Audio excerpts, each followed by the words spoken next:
Hey guys, tonight we're exploring colossal structures in this world that defy all explanations. Modern giants, built with immense ambition, yet mysteriously left to crumble, their purposes forgotten and their stories whispered in the wind. These aren't just ruins. These are real, documented mysteries that engineers and historians still struggle to understand. Why were they abandoned? What untold stories do they hold?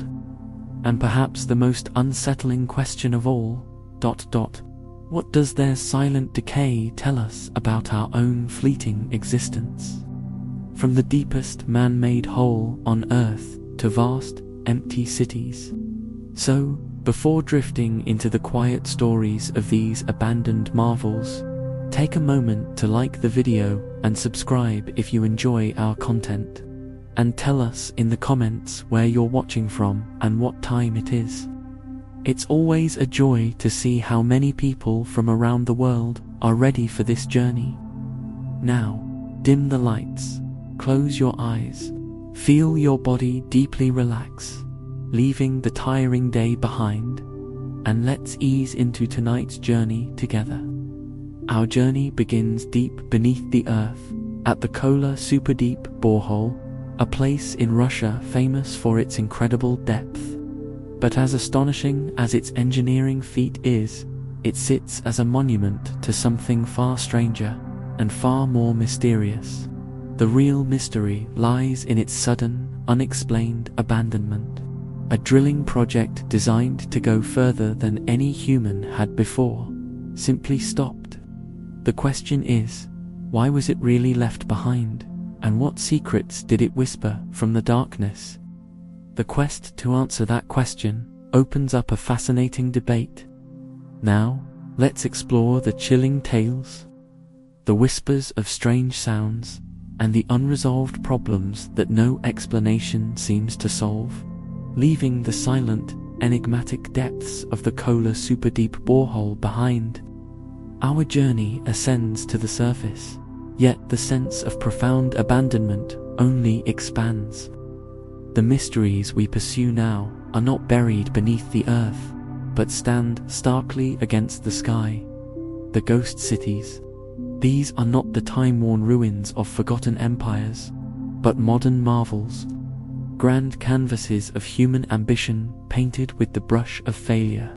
Entire urban landscapes designed for millions, complete with towering skyscrapers, sprawling avenues, and meticulously planned infrastructure, yet devoid of the vibrant pulse of life.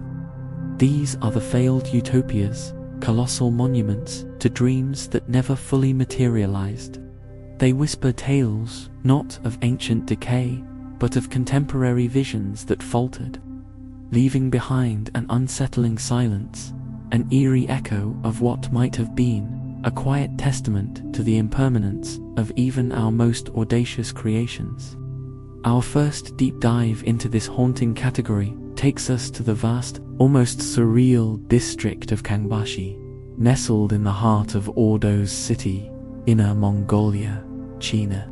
Conceived with astounding speed and an almost unbelievable budget, Kangbashi was envisioned as a gleaming metropolis, a shining beacon of modern development designed to house well over 1 million souls. Picture this, a city where futuristic architecture, gleaming glass, and polished steel pierced the desert sky. Wide, multi-lane roads, perfectly paved and lit, stretched for miles without a single vehicle in sight. Immense public spaces, grand plazas, meticulously landscaped parks, and impressive government buildings stand ready, awaiting the bustling crowds that, for reasons both economic and sociological, simply never came. It's a place where human ambition was poured into concrete and steel on an epic scale, a dazzling vision of prosperity, perfectly built, yet tragically empty. Imagine a journey through Kangbashi. The sun casts long shadows over empty boulevards, where streetlights dutifully flicker to life each evening, illuminating nothing but the quiet emptiness. You might drive for minutes along pristine roads, passing block after block of identical high-rise apartment buildings, their countless windows reflecting the sky like vacant eyes. Not a single curtain stirs, no potted plants adorn the balconies, no sound of children playing drifts from open windows. The only sounds are often those of the wind, sighing mournfully through the skeletal structures, carrying the faint, ever-present scent of desert dust. It's a city that feels perpetually poised, perpetually ready for an influx of residents. A grand stage meticulously set for a play that was cancelled moments before opening night. This isn't the slow, graceful decay of an ancient ruin, reclaimed by nature over centuries. No, this is a pristine, unsettling emptiness. A vast, modern urban shell, meticulously constructed with state-of-the-art materials, then simply abandoned to the silence, preserving its modern facade in an almost unsettling state of waiting.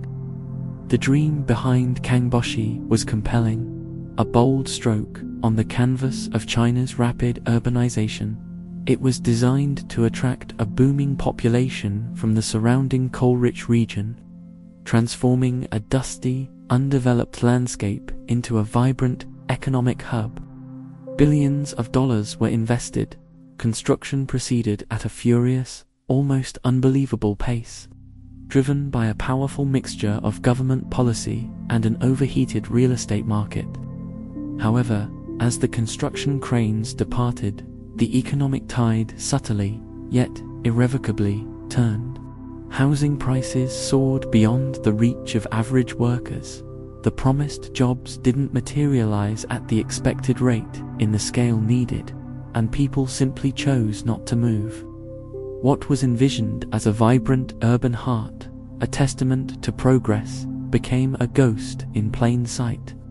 A monumental, silent testament to economic miscalculation and unchecked optimism. A city waiting for a future that seems increasingly distant. Close your eyes for a moment and allow your imagination to wander through this silent city. Picture yourself as the sole inhabitant, or perhaps just a fleeting visitor, walking down one of these impossibly wide, empty streets. The air is still, save for that gentle, mournful sigh of the wind. You pass row after row of silent apartment buildings, their dark windows stretching into the distance. You stand alone in a grand public square, perhaps larger than several football fields, designed to host thousands, yet you are utterly, profoundly alone. The sheer scale of it all, combined with the pervasive, almost palpable absence of human activity, creates a profound sense of melancholy, a deep, reflective quiet that invites contemplation on our own aspirations and the fragility of even our grandest endeavors. What would it truly feel like to inhabit, or even just visit, a city built for so many, where every morning you wake to an echoing silence, where your neighbors are merely the ghostly outlines of a future that never quite arrived? It's a quiet testament to the fleeting nature of even the most monumental human plans. A stark reminder that even the most ambitious designs can succumb to the subtle, yet powerful, currents of change and the unpredictable ebb and flow of human migration and economics. This silent grandeur, this emptiness, is not a failure, but a profound story whispered by the wind. An invitation to consider the delicate balance between vision and reality, between what we build and what we ultimately fill with life. Kangboshi, a monument to a dream unfulfilled, stands as one of many such places across the globe. Its silent avenues remind us that even our grandest creations are vulnerable to the unpredictable tides of time, economy, and human will. As we gently continue our journey, we'll discover that Kangboshi is far from unique in its silent grandeur. and that the echoes of failed dreams resonate in many other deserted urban landscapes across the world, each with its own poignant story to tell.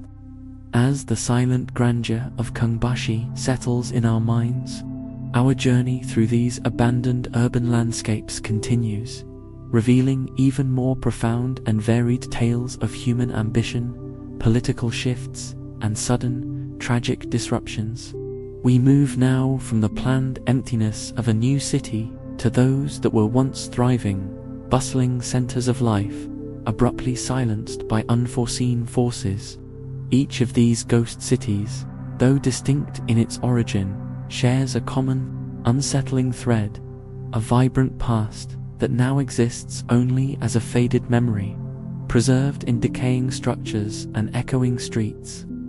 Our next destination is Naypyidaw, the capital city of Myanmar, a place that embodies a truly unique form of urban desertion. Unlike Kangboshi, which slowly failed to attract its intended population, Naypyidaw was built to be a capital from its very inception, a monumental undertaking that seemingly appeared overnight in the dense jungle. Imagine a city designed for a future empire with an almost unbelievable scale. 20-lane highways stretching for miles without a single car.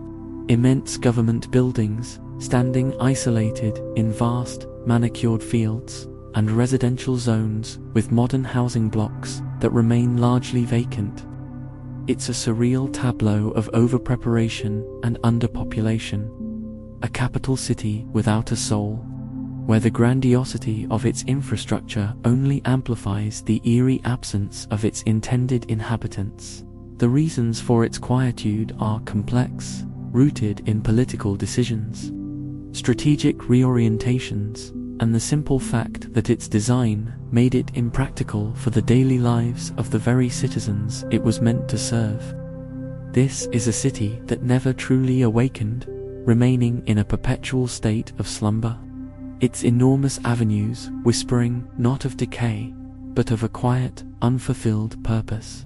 The journey through Naypyidaw would feel like stepping onto a deserted movie set, meticulously crafted but waiting for actors who never arrive.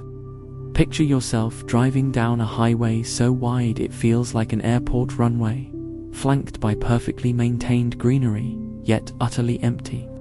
The only sounds might be the distant chirping of cicadas or the rustling of leaves in the vast, silent parks. Enormous hotels stand ready for guests who rarely come, their pools shimmering under the sun, undisturbed. The scale is so immense, so out of proportion with the human activity present, that it evokes a disquieting sense of disorientation. This isn't the gradual decline of an old industrial town. This is a brand new city, designed with precision, yet frozen in an early stage of development. A silent testament to a political vision that didn't quite align with human reality. It's a modern marvel that, despite its grandeur, has failed to foster the essential ingredient of a city, a living, breathing community. From the quiet, unfulfilled promise of Naypyidaw, we now turn to a ghost city born of sudden, violent conflict, Varosha, a district of Famagusta in Cyprus. Here, the story is not one of economic miscalculation or political ambition, but of abrupt, human displacement. Once a glamorous tourist resort, a playground for the rich and famous, with high-rise hotels, luxury apartments, and pristine beaches, Varosha was literally frozen in time in 1974. Following the Turkish invasion of Cyprus, its inhabitants fled in a matter of hours, expecting to return in days or weeks. Decades later, they have never been allowed back.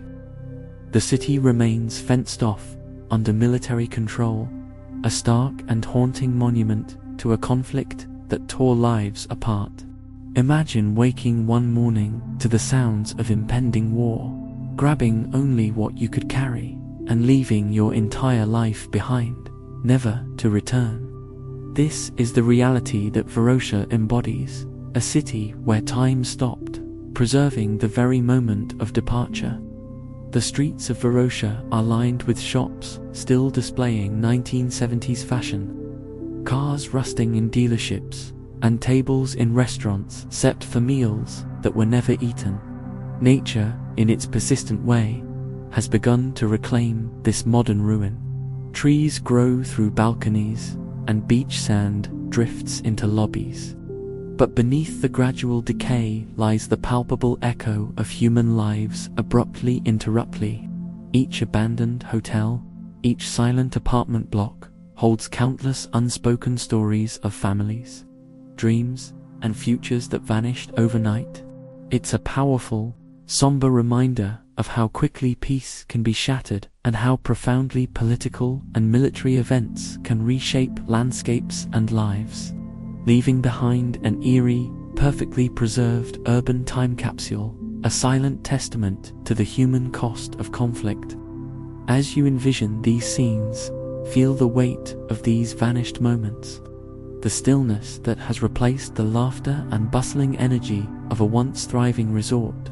The empty windows stare out at a changed world, holding the memories of a life that abruptly ceased, leaving behind only the ghosts of what once was. These ghost cities, from Kungbashi's quiet ambition to Napadar's grand but empty scale, and Varosha's poignant, conflict-induced stillness, offer us deep insights into the fragility of human constructs and the unpredictable forces that shape our world. They are not merely empty spaces. They are canvases upon which the stories of our collective hopes, miscalculations, and tragedies are etched in concrete and steel. Each one stands as a silent monument, inviting reflection on the transience of even our most solid creations and the enduring power of historical events and economic shifts. Their quietude is a gentle reminder that even the most bustling cities can fall silent, and that what we build can just as easily be left behind, slowly yielding to the inexorable march of time and the gentle, yet powerful, reclaiming touch of nature. As we continue our journey, these echoes of failed dreams will prepare us for even more profound mysteries that lie ahead. As the echoes of ghost cities fade, leaving behind grand avenues and silent dreams, our journey now descends into a different kind of colossal abandonment.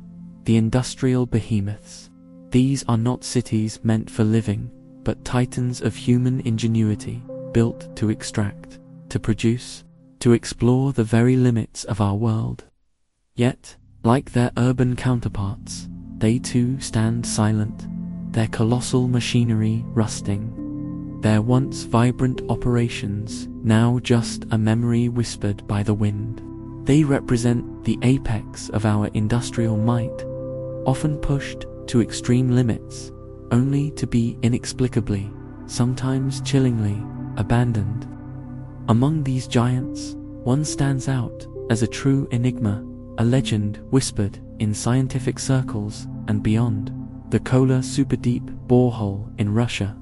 Imagine a project so ambitious, so profound, that its very purpose was to pierce the Earth's crust deeper than humanity ever had before. It wasn't about mining for resources.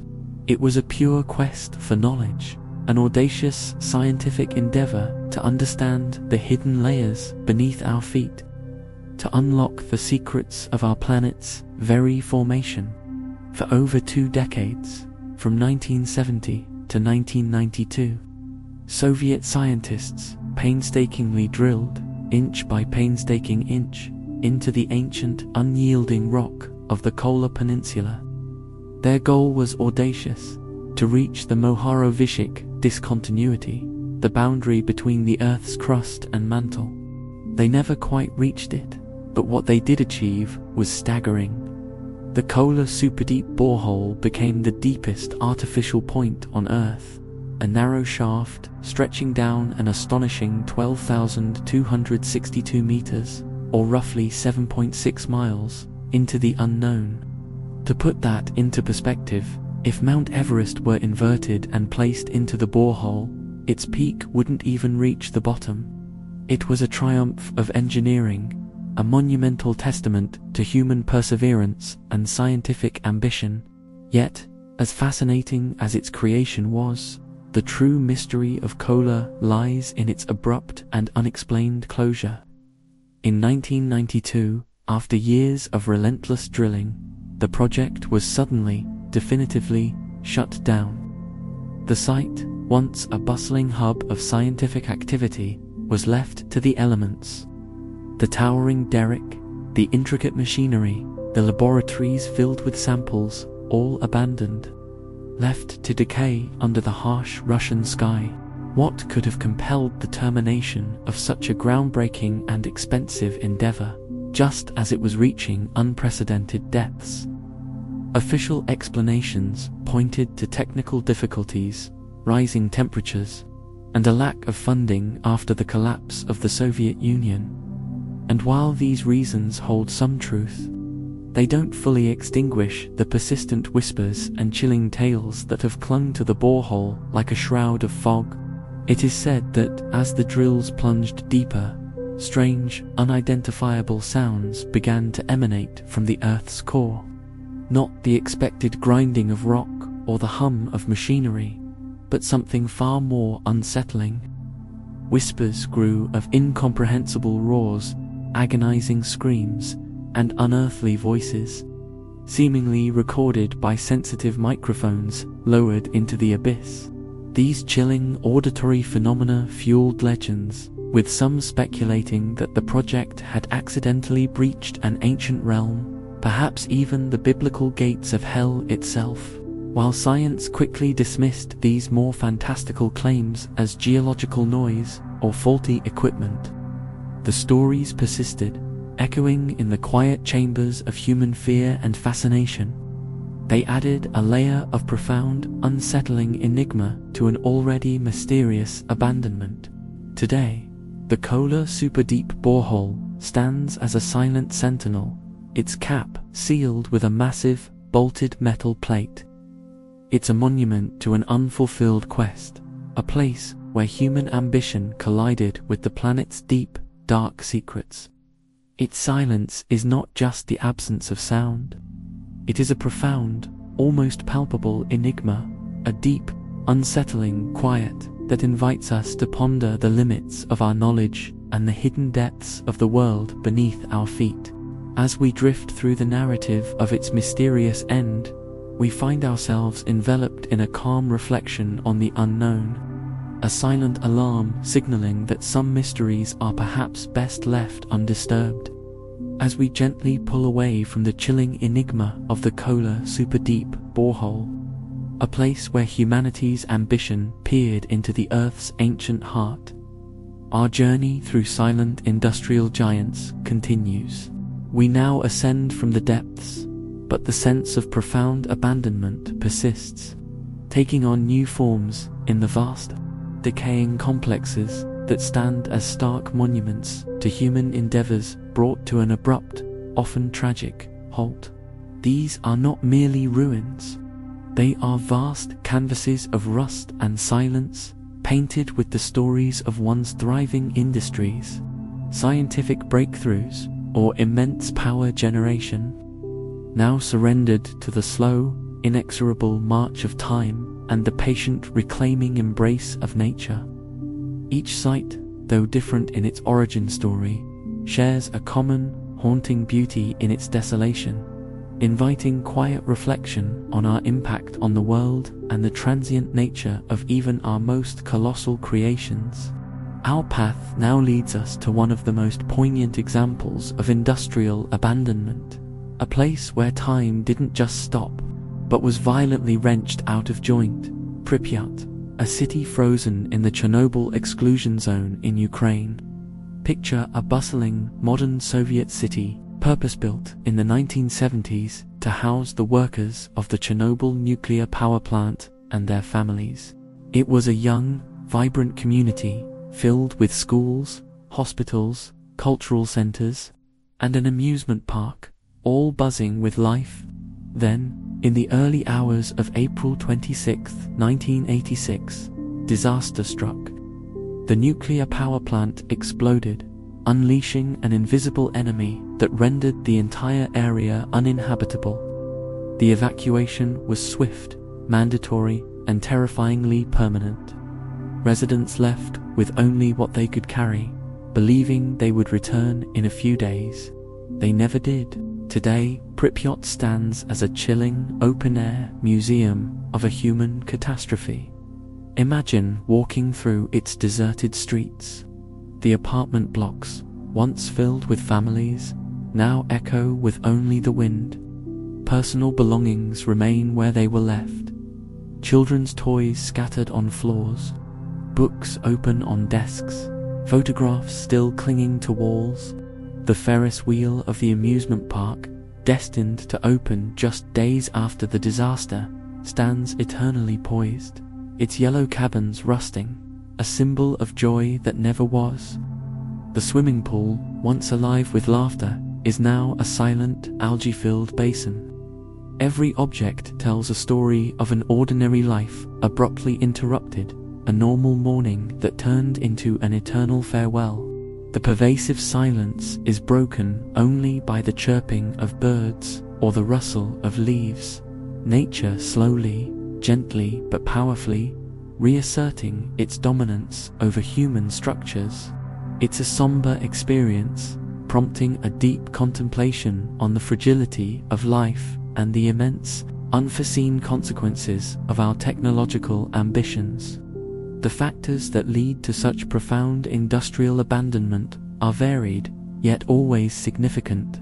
In Pripyat's case, it was a cataclysmic safety failure, an environmental disaster of unparalleled scale, rendering an entire region uninhabitable for centuries. But other industrial giants fall silent for different reasons. Imagine vast, once productive factories now decaying, their massive assembly lines quiet, their furnaces cold.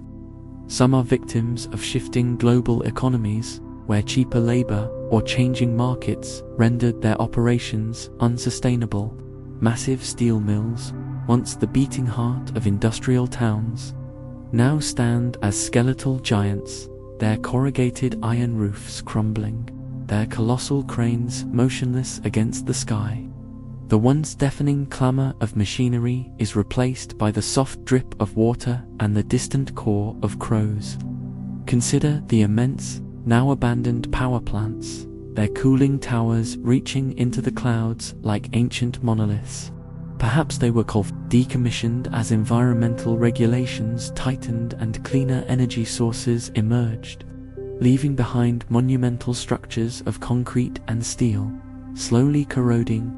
Or maybe they were ambitious hydroelectric projects, built in remote locations, only to be abandoned due to engineering flaws, political shifts, or unforeseen environmental impacts.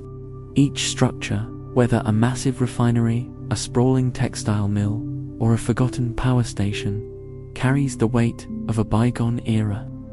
Their silence speaks volumes about the ebb and flow of human progress, the rise and fall of industries, and the constant, often unforgiving, evolution of technology and policy. As you allow your mind to gently drift through these images of silent factories and deserted power stations, feel the profound quietude. Imagine the cool, damp air within these vast, empty spaces, the faint metallic temps of rust, the echoes of your own gentle breath. These are not just places where work stopped. They are places where a way of life ended, where countless human stories unfolded and then abruptly ceased. They invite us to a calm, yet profound, reflection on our relationship with the planet, the scale of our ambition, and the ultimate impermanence of even our most formidable creations. The ghostly silence of these industrial behemoths, like Pripyat, or the countless factories now swallowed by rust, offers a unique kind of meditative peace, a poignant reminder that everything, no matter how grand, eventually yields to time and the quiet, persistent forces of nature. Their stories, whispered by the wind through empty halls, prepare us for even more vanished worlds yet to uncover, leaving behind the colossal, silent giants of industry. Where grand ambitions often turned to rust and history, our gentle journey now shifts focus. We turn our attention from the immense scale of failed cities and technological marvels to something perhaps even more intimate, yet equally profound in its desolation: the vanished villages and eerie settlements. These are not places built for millions, nor sites of earth-shattering scientific quests, but rather communities woven from the very fabric of everyday lives, from shared histories and quiet dreams, abruptly silenced. They are human-scale ghost towns, each with a poignant story etched into its crumbling stones and empty hearths, whispering of lives once lived, homes once cherished, now surrendered to the elements and the relentless passage of time. They remind us that abandonment comes in many forms, sometimes affecting entire nations, sometimes just a handful of families, but always leaving behind a deep, resonant silence that invites calm contemplation. Our exploration begins high in the sun-drenched, ancient hills of southern Italy, with the captivating and haunting beauty of Crocco, perched precariously on a steep, rocky outcrop. This medieval village in the Basilicata region looks like a forgotten painting, a historical masterpiece slowly dissolving into the landscape. Crocco's history stretches back over 1,000 years, a testament to resilience and adaptation, with its narrow, winding streets, stone houses clinging to the hillside, and a towering castle at its peak, all bathed in the golden light of the Mediterranean sun. For centuries, it was a thriving agricultural hub, a vibrant community where generations lived and worked, their lives intimately intertwined with the rhythm of the seasons and the rich earth. Imagine the tapestry of life here, the bustling markets in the central piazza, the church bells echoing across the valleys on a Sunday morning, the sweet scent of olive groves and wild herbs carried on the gentle breeze, the laughter of children playing in sun-drenched courtyards, the quiet conversations of elders gathered in the shade. It was a place where every rough-hewn stone told a story, every winding path led to a cherished memory, a living testament to continuity and tradition. Yet, despite its enduring charm and deep roots, Crocco faced an adversary far more formidable and insidious than any invading army: the very earth beneath its ancient foundations. The village, built upon layers of unstable clay, sandstone, and conglomerate, became increasingly vulnerable to the region's frequent seismic activity and the erosive power of torrential rains. Beginning in the late 19th century, a series of devastating landslides began to plague the town, a slow but relentless assault on its stability. Imagine the growing terror and profound heartbreak as homes shifted on their foundations. Walls cracked under invisible pressure, and the ground itself seemed to betray its loyal inhabitants. The first major wave of emigration occurred between 1892 and 1922, as over 1,300 Crocesi left for North America, seeking stability that their ancestral land could no longer guarantee. This exodus continued, exacerbated by increasing geological instability. The decisive blow came in the 1960s, a particularly catastrophic landslide in 1963 rendered much of the old town uninhabitable, forcing the relocation of a significant portion of its population to a new settlement in the valley below. Later, a major flood in 1972 further compounded the damage, ultimately leading to the complete and permanent evacuation of Crocco's remaining residents. It was a slow, agonizing farewell, not to war or economic collapse in the usual sense, but to the very land that had sustained them for centuries, a poignant surrender to the unyielding forces of nature, the quiet desperation of leaving behind generations of memories, of saying goodbye to the only home one had ever known, lingers in the air of Croco. Today, Croco stands as an exquisite, yet profoundly mournful, ghost town. Its tiered structure, carved into the hillside, gives it an almost ethereal appearance, particularly at dawn or dusk. The terracotta roofs have collapsed in many places, revealing silent interiors where the ghosts of former lives still seem to reside. Perhaps a child's forgotten doll lies half buried under debris, or a kitchen utensil rests on a dusty shelf. Windows stare out like vacant eyes from crumbling facades, reflecting the endless, uncaring sky. The once vibrant streets are now overgrown with wild grasses, thorny bushes, and resilient shrubs, nature patiently, persistently, reclaiming what humanity reluctantly abandoned. There's a profound sense of arrested development here. The village hasn't been deliberately destroyed, but simply abandoned to a slow, graceful decay. The silence is broken only by the chirping of unseen birds or the rustle of leaves in the gentle breeze, carrying the faint scent of wild herbs and damp stone.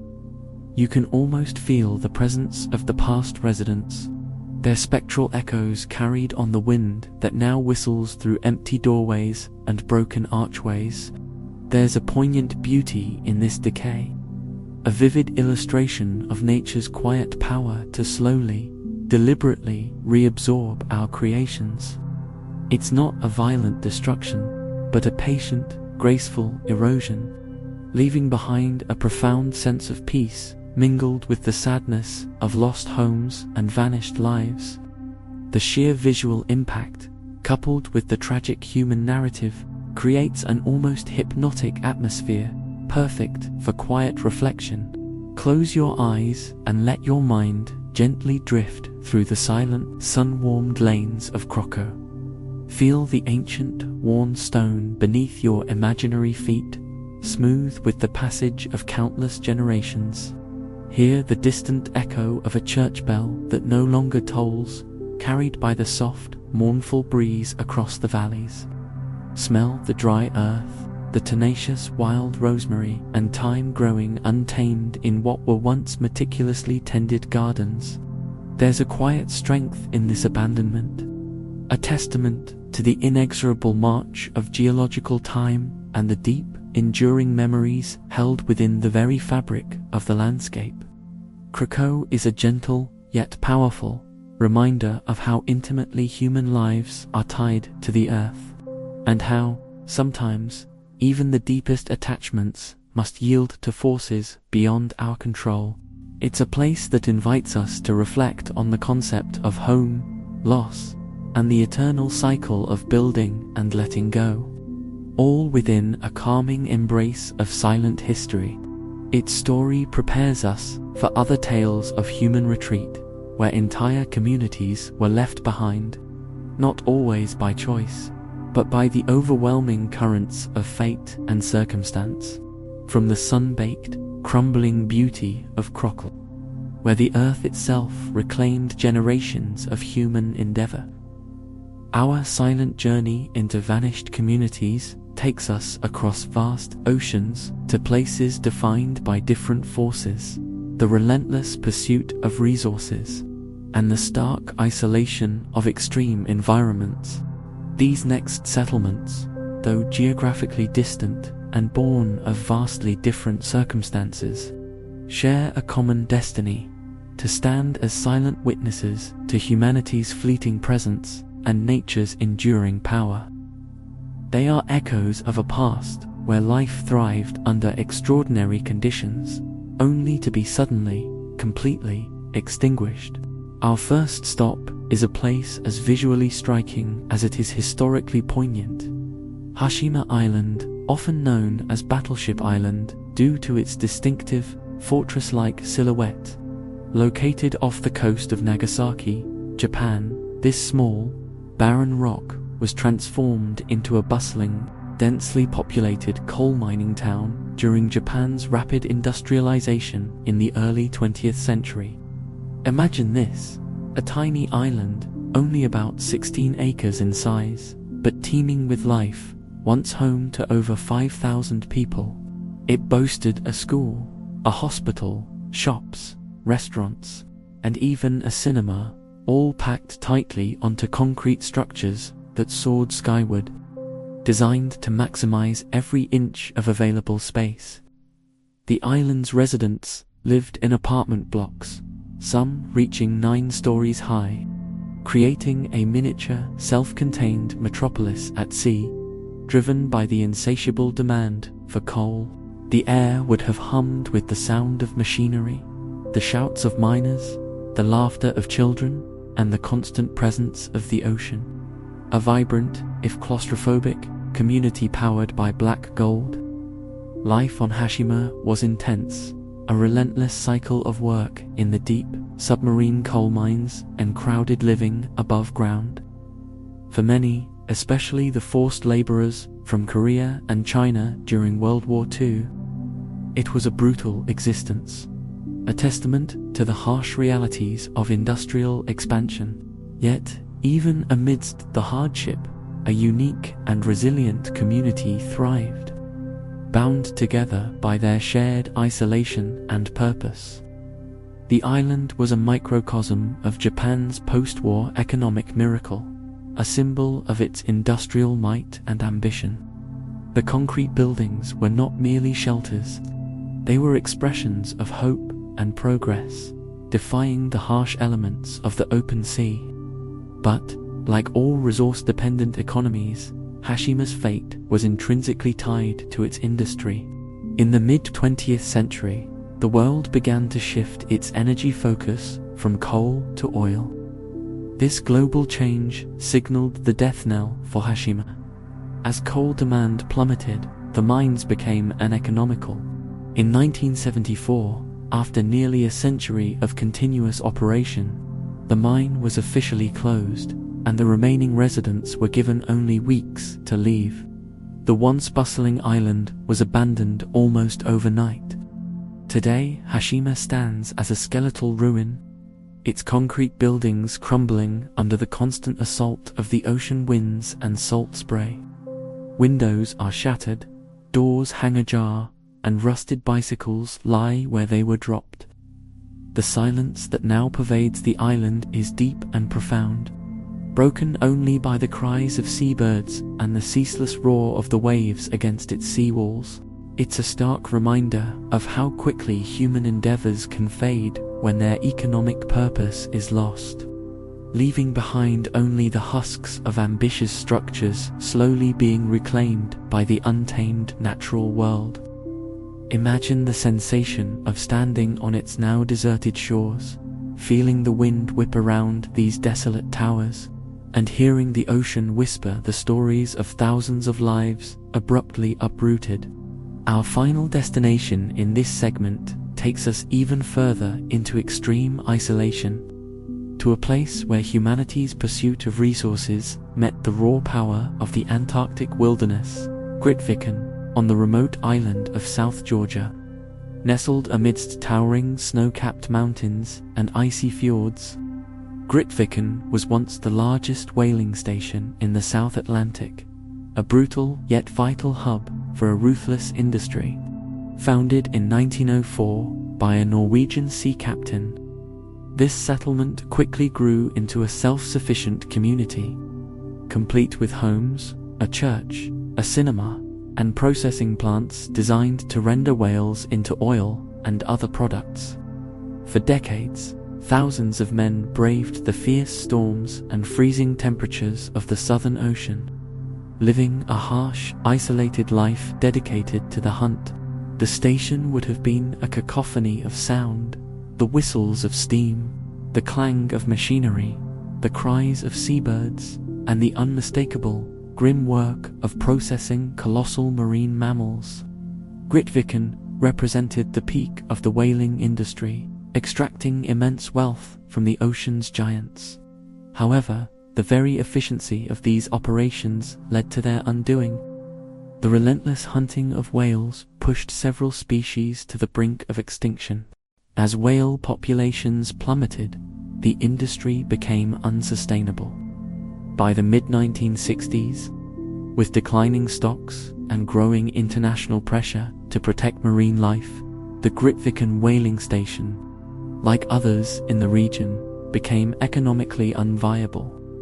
In 1966, it ceased operations, and the last workers departed, leaving behind a vast industrial complex to the elements. Today, Grytviken is a ghost station, a poignant monument to an era of unchecked exploitation and ultimate decline. Rusting whaling ships lie beached in the harbor, their hulls corroding under the endless rain and ice. Mammoth processing tanks, once filled with whale oil, now stand empty, silent. The small wooden church, a symbol of hope and solace in such a harsh environment, remains, though its bell no longer calls to worship. The ground is littered with the bones of whales, bleached white by the sun and wind. Yet, in this desolation, nature has begun to reclaim its territory in a different, more vibrant way. Fur seals now lounge on the docks and in the dilapidated buildings, unbothered by human presence. Elephant seals, enormous and placid, wallow in the station's remnants. Penguins waddle past the decaying machinery, seemingly oblivious to the industrial past that once dominated their home. The silence of Grytviken is vast, profound, and filled with the cries of wildlife that have returned to thrive in the absence of human intervention. It offers a powerful, almost spiritual, lesson in the transient nature of even the most powerful human industries and the enduring resilience of the natural world. Both Hashima and Grytviken, though born of different resources and situated in vastly different climes, serve as quiet testaments to our ceaseless quest for what the earth provides, and the eventual, often rapid, decline when those resources are exhausted or superseded. They stand as monuments to human ingenuity and short-sightedness, now existing as desolate settlements where the wind whispers tales of a vibrant, yet ultimately unsustainable, past. As we leave these stark, quiet landscapes behind, feel the gentle weight of their stories. Reminders that even the most remote and challenging places can become home, only to be abandoned to the slow, patient hands of time and nature. As we leave behind the quiet, wind-swept remnants of villages and resource outposts, places where life once thrived but then receded, our gentle journey now takes a slightly different, perhaps even more ethereal turn. We shift from structures that were once fully alive and then abandoned, to something else entirely. The colossal projects that were birthed from grand human aspirations but were never fully brought to life. These are the unfinished dreams, monuments to ambitions stalled, grand visions left incomplete, standing as silent, often bizarre testaments to the fragility of even our most meticulously laid plans. They are the visible scars of what could have been, caught forever in a peculiar limbo between creation and decay, whispering of high hopes and unexpected halts. Our first encounter with this category of peculiar abandonment transports us to the northern coast of Taiwan, to a place that once envisioned a vibrant, futuristic utopia, but now stands as a collection of eerie, forgotten shells. The Sanzi UFO houses. Picture a series of brightly colored, futuristic-looking pods, shaped like flying saucers, dotting a beautiful seaside landscape.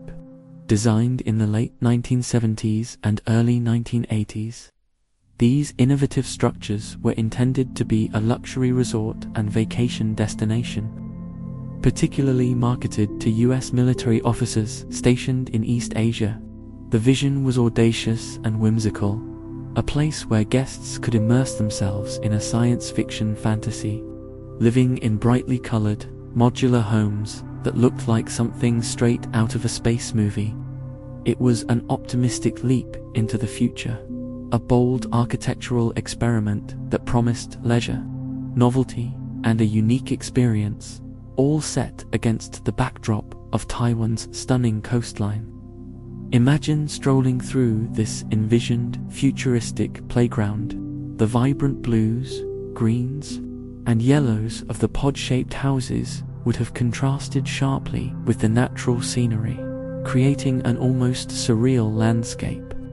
Each pod was designed with circular windows, sleek lines, and open-plan interiors, truly embodying the optimistic futurism of the era. Pathways would have curved between these alien-like dwellings, leading to imagined communal areas, perhaps even a planned marina or recreational facilities. The air would have been filled with the gentle sea breeze, mingling with the distant sounds of waves and the anticipation of delighted vacationers. This was meant to be a place of joy, wonder, and escape. A truly unique architectural statement that pushed the boundaries of conventional design, inviting visitors to step into a fantastical future that seemed almost within reach. However, the dream of Sanzi was plagued by a series of misfortunes and whispers of something far more unsettling than mere financial woes. Construction was halted abruptly in 1980, with various official explanations citing significant investment losses, mounting debt, and a lack of demand. But surrounding these economic realities were persistent, chilling rumors and local superstitions. It was widely believed that the construction site was cursed. Several fatal accidents occurred during the building process, leading many to believe the site was haunted or had disturbed an ancient spiritual path, possibly even a dragon's burial ground. Local folklore suggested that the developers had cut a prominent Chinese dragon sculpture near the entrance for road widening, inadvertently unleashing ill fortune upon the project. These stories, whether true or not, cast a dark shadow over the ambitious plans, creating a pervasive sense of unease and contributing to the project's sudden and irreversible abandonment. The Sanzi UFO houses were never completed, never opened to the public, and ultimately, largely demolished in 2008, erasing much of their peculiar legacy. But for decades, they stood as ghostly monuments to this unfulfilled vision, their colorful, space-age facades slowly weathering under the tropical sun, their vacant windows reflecting the sea and sky like silent, unblinking eyes. Imagine the profound quiet that would have enveloped these structures, the only sounds being the gentle lapping of waves and the whispers of the wind, carrying with them the untold stories of failed hopes and eerie superstitions. It was a place where modern architectural ambition met ancient fears, where the promise of a gleaming future dissolved into a peculiar, haunting present. The strange, whimsical shapes, once a symbol of progress, became a visual metaphor for a dream turned nightmare, a peculiar blend of futuristic decay and timeless mystery, leaving a lasting impression of what happens when grand designs collide with unforeseen realities, both financial and folkloric. Their peculiar abandonment, shrouded in mystery and superstition, invites us to calmly ponder the invisible forces that sometimes dictate the fate of even our most visible creations, preparing us for other tales of stalled progress and monumental, unfulfilled ambitions around the globe. Continuing from the Sanzi UFO houses, where whimsical ambition met mysterious misfortune, our exploration of unfulfilled grand designs now takes us to even more formidable and globally recognized monuments of stalled progress. These are structures that dominate skylines or span vast landscapes, not with their completion, but with their haunting incompleteness. standing as stark reminders of grand visions that faltered due to a complex web of financial, political, or engineering challenges. They are testaments to human aspiration pushed to its limits, only to be left in a peculiar state of suspended animation, perpetually on the cusp of realization, yet eternally out of reach. Among these monumental, unfinished dreams, few rival the sheer, imposing presence and enduring mystery of the Ryugyong Hotel in Pyongyang, North Korea. Picture a colossal, pyramid-shaped skyscraper dominating the capital's skyline, soaring to an astonishing 105 stories, or approximately 330 meters, 1,080 feet. From its very inception in 1987, this hotel was envisioned not merely as a building, but as a grand statement, a symbol of North Korean power, progress, and ambition on the global stage. It was designed to house thousands of rooms, luxury amenities, revolving restaurants at its summit, and to be the tallest hotel in the world. A gleaming beacon of modernity that would dwarf anything in rival South Korea. Its concrete skeleton, a dramatic, angular spire, quickly rose against the sky, a visible testament to immense national effort and resources. Imagine the initial awe and pride that this structure must have inspired. A colossal undertaking promising a future of prosperity and international prominence. Its sheer scale is breathtaking, a stark, grey, concrete monolith that appears almost alien against the more traditional architecture of Pyongyang. The vision was one of opulence and cutting-edge design, a centerpiece for a nation eager to assert its capabilities. Yet, beneath this veneer of national pride and architectural bravado lay a fragile economic reality and profound political isolation. The building's construction continued for several years, its imposing form becoming an increasingly visible landmark. However, the grand dream of the Ryugyong Hotel was abruptly, dramatically stalled.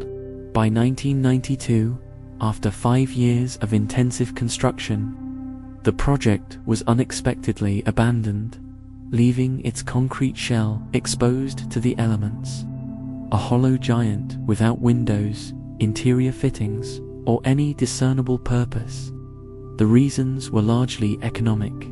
The collapse of the Soviet Union, a crucial patron of North Korea, plunged the country into a severe economic crisis, drying up the colossal funds required to complete such a monumental undertaking.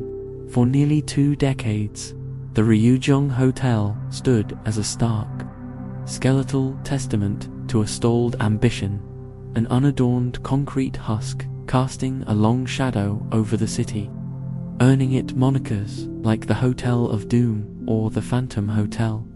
It became a notorious symbol of a nation's unfulfilled aspirations, a towering emblem of an economic miscalculation too vast to ignore.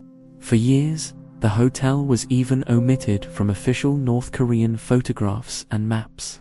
A silent, embarrassing secret that was impossible to hide from the sky. Imagine the strange sensation of a city striving for normalcy, yet constantly overshadowed by this immense, unfinished structure, a quiet, palpable reminder of dashed hopes. Later, in 2008, after a long period of complete dormancy, construction controversially resumed with foreign investment, leading to the installation of glass panels on its exterior, giving it a sleek, albeit still empty, appearance. Yet, even with these cosmetic enhancements, the hotel has never officially opened, remaining an enigmatic, fully equipped, yet utterly devoid of guests, monument to a dream perpetually suspended. The enormous cost of its maintenance and completion continues to be a profound moral dilemma for a nation often facing severe resource challenges. The silent, gleaming facade of the Ryugyong Hotel whispers not of future grandeur, but of the deep, often complex, interplay between national pride, economic reality, and the enduring power of unfulfilled plans. Beyond the unique case of the Ryujong Hotel, similar tales of stalled infrastructure projects echo across the globe, though perhaps less dramatically. Consider vast, partially built bridges that stretch into nowhere, their concrete piers standing like ancient ruins awaiting the arches that will never come, or immense, unfinished highway networks designed to connect regions but abandoned midway, their asphalt ribbons abruptly ending in overgrown fields.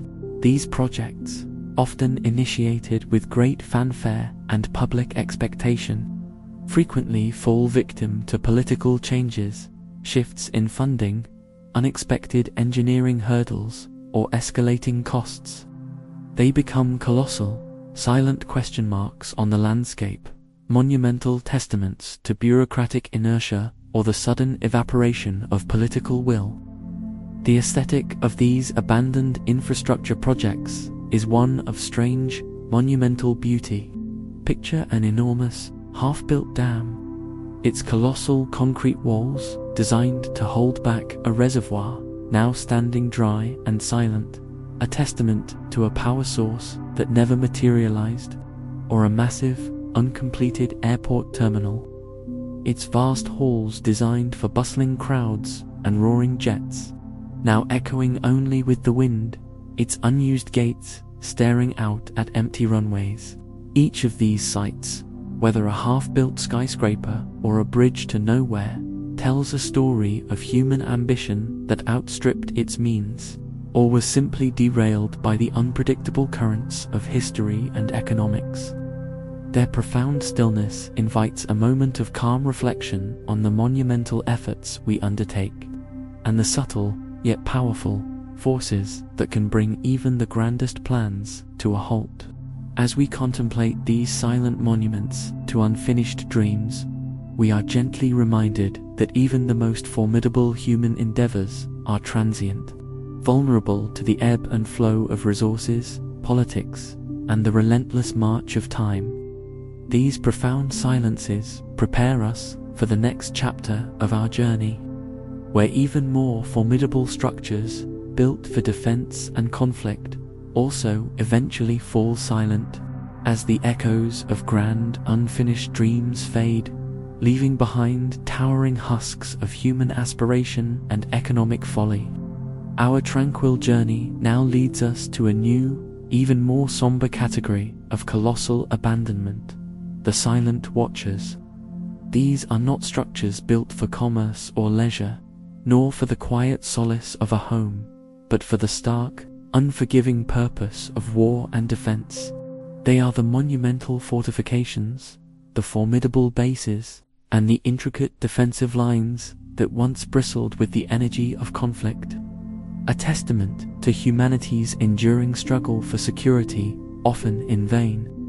Like the ghost cities and industrial giants before them, these structures, too, now stand deserted.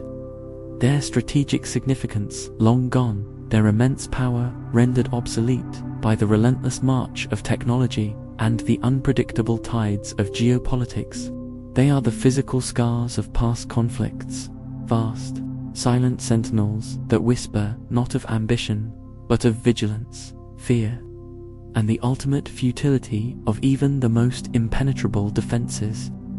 Our exploration begins in the quiet, forested landscapes of eastern France, where an extraordinary, almost mythical, network of fortifications lies partially hidden beneath rolling hills.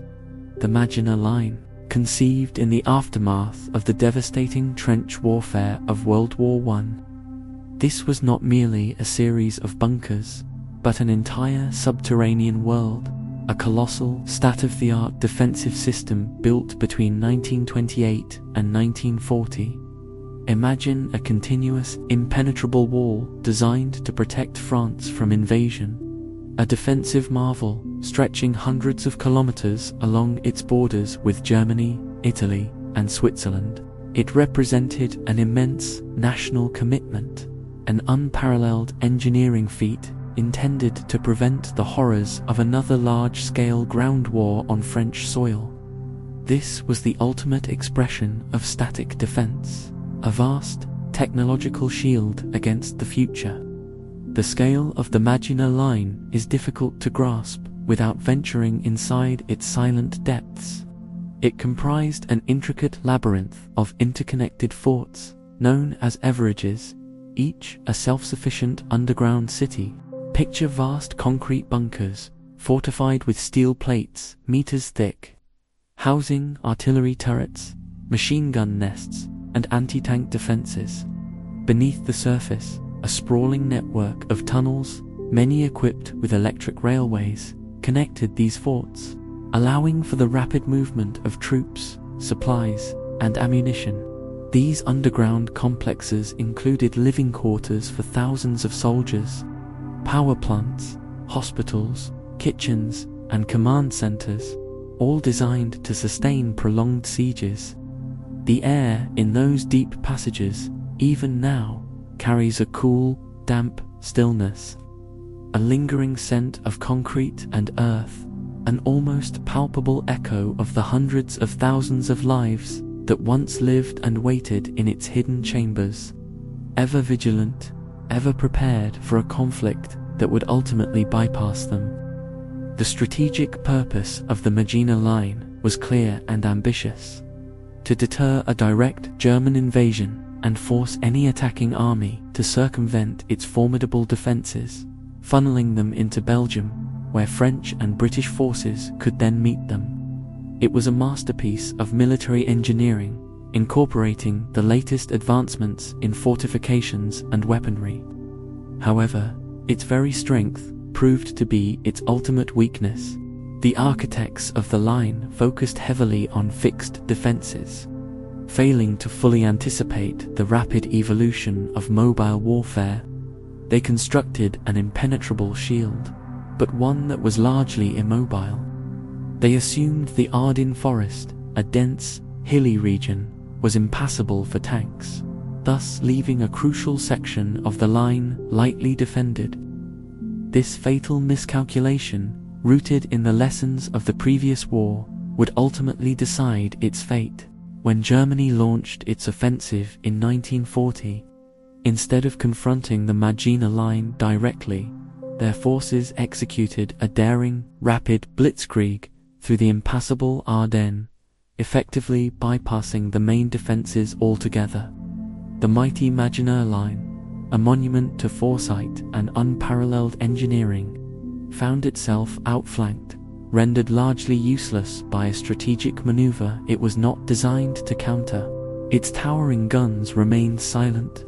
Its underground railways carried no desperate reinforcements, and its soldiers, though well provisioned, were left to wait in their impregnable bunkers as the war raged around them. Many forts eventually fell, not through direct assault, but through encirclement and eventual surrender. It was a crushing blow, a stark lesson in the limitations of even the most elaborate defensive planning in the face of evolving tactics and technology. Today, extensive sections of the Maginot Line stand in varying states of abandonment and preservation. Some Everages have been meticulously restored and opened to the public, offering a chilling glimpse into the past. But many others lie quiet and forgotten, their entrances sealed or overgrown with dense vegetation, their concrete exteriors slowly crumbling under the gentle assault of time and weather. Imagine the profound silence within these vast, deserted chambers. The air hangs heavy, perhaps with the phantom sounds of a distant drill, or the spectral creak of a long-unused gun turret. The cold concrete walls bear the marks of generations of soldiers, their presence now a faint, ghostly imprint. The echoing halls, once filled with the controlled bustle of military life, now reverberate only with the occasional drip of water or the skittering of unseen creatures.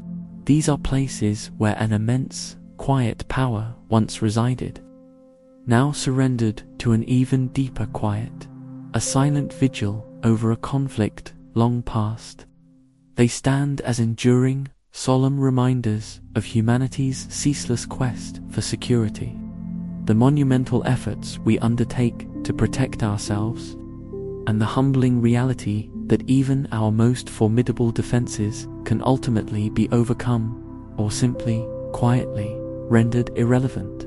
Their profound stillness invites us to contemplate the transience of military might and the ever-changing nature of our world, preparing us for other tales of powerful structures now laid to rest, that were once at the heart of global tensions and prepared conflicts.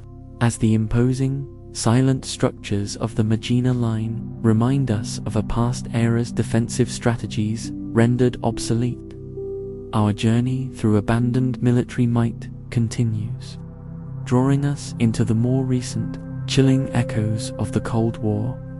This was a time when the world held its breath, poised on the brink of potential global conflict, and nations invested unimaginable resources into colossal defensive measures designed to deter or survive a nuclear exchange. These sites, once humming with top-secret activity and immense destructive potential, now stand as profound monuments to a tension that has thankfully receded, leaving behind only the husks of their former power, silent, decaying, and deeply reflective of humanity's ever-evolving, yet often fleeting, strategic imperatives. Imagine traversing the vast landscapes of the United States, where, hidden in plain sight or nestled in remote fields, lie the decaying remnants of Nike missile bases. These were once the front line of American air defense, a ring of steel and concrete meticulously positioned around major cities and strategic sites during the height of the Cold War.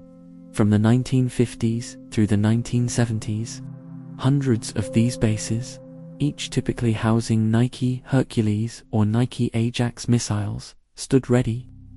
Picture the underground bunkers, massive concrete silos, and launch pads, all designed to intercept incoming Soviet bombers.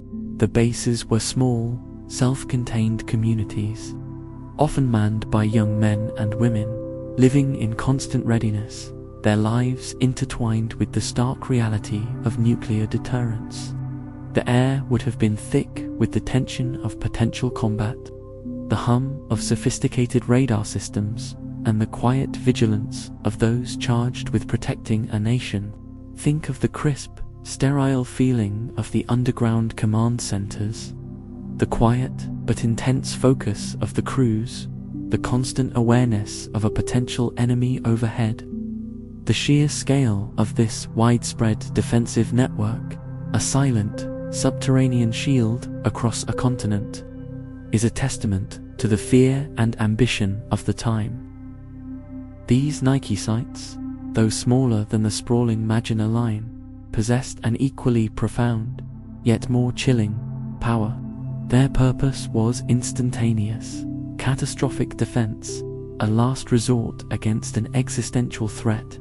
They embodied the technological and strategic thinking of their era, a complex network of ground-to-air missiles, meticulously guided by radar, poised to strike.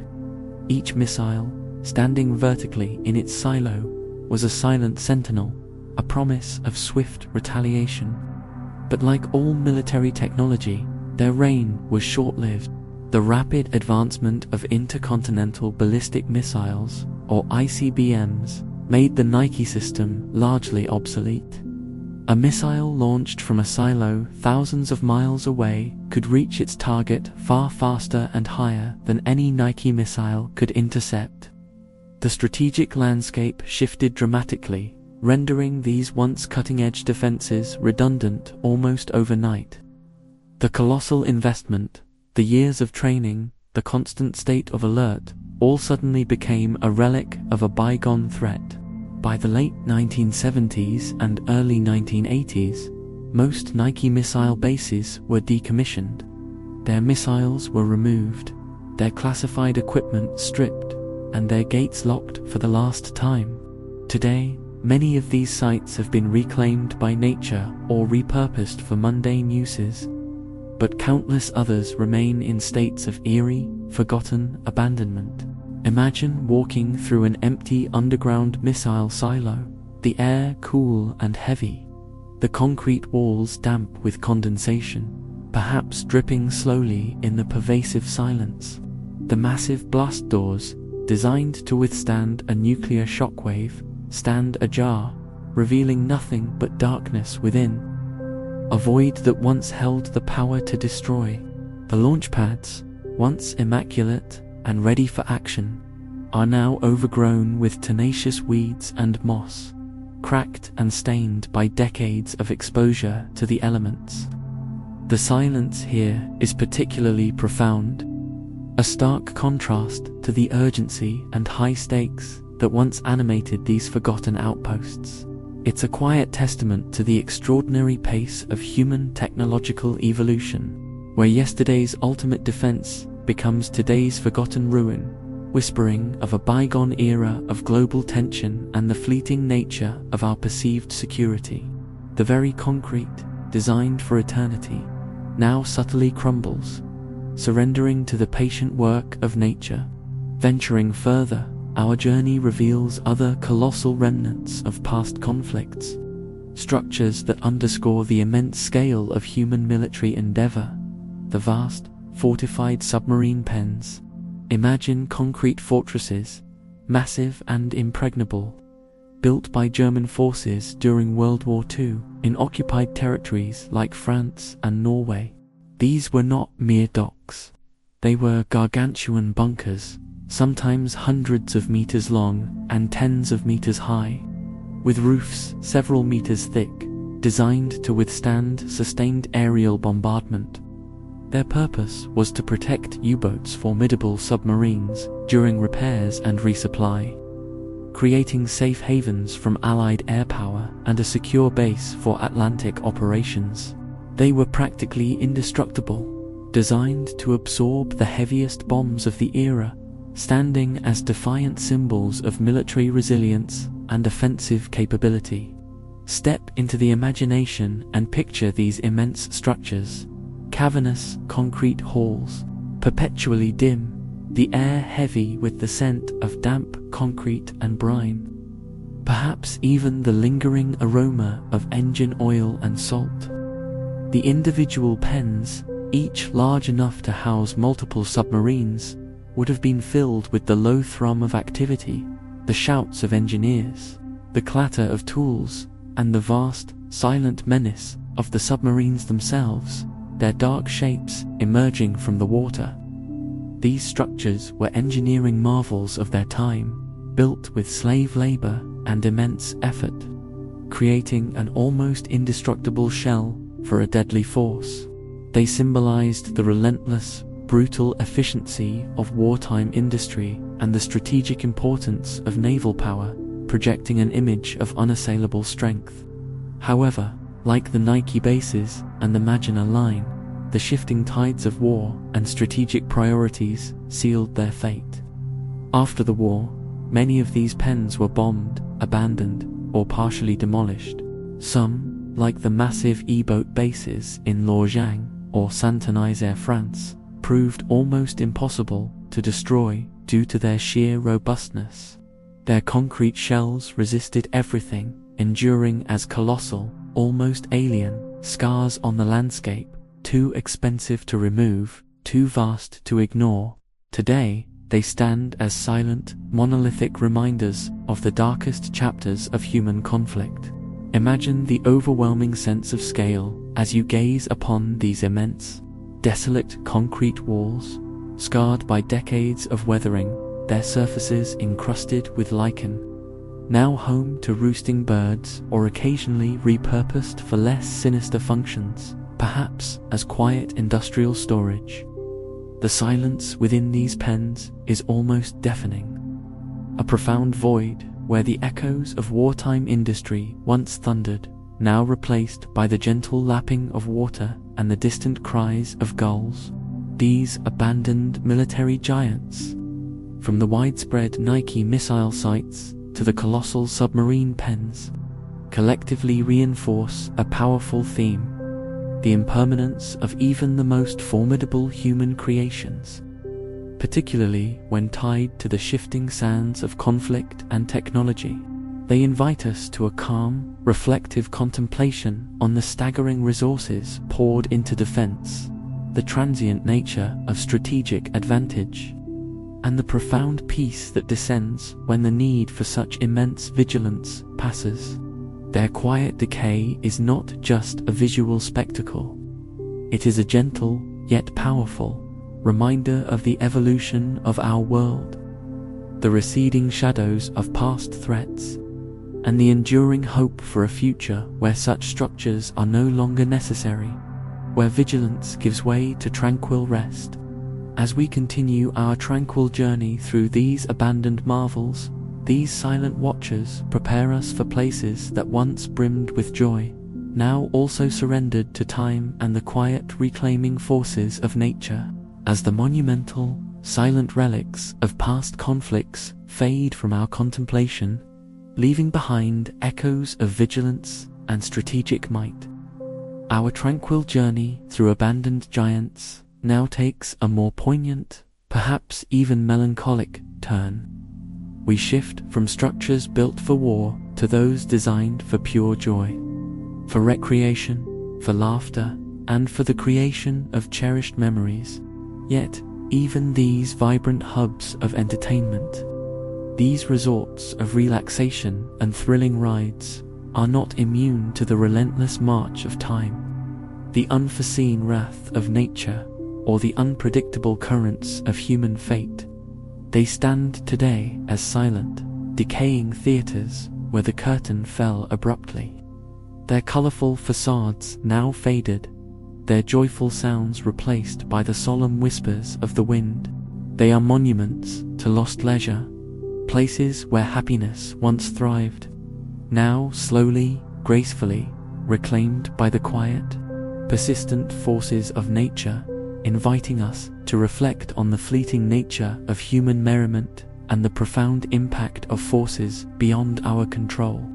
Our first destination in this category of forgotten merriment brings us to a place steeped in both vibrant history and profound tragedy: Six Flags, New Orleans. Once a bustling, beloved amusement park, this sprawling complex, initially known as Jazzland, opened its gates in 2000, promising endless thrills and family fun.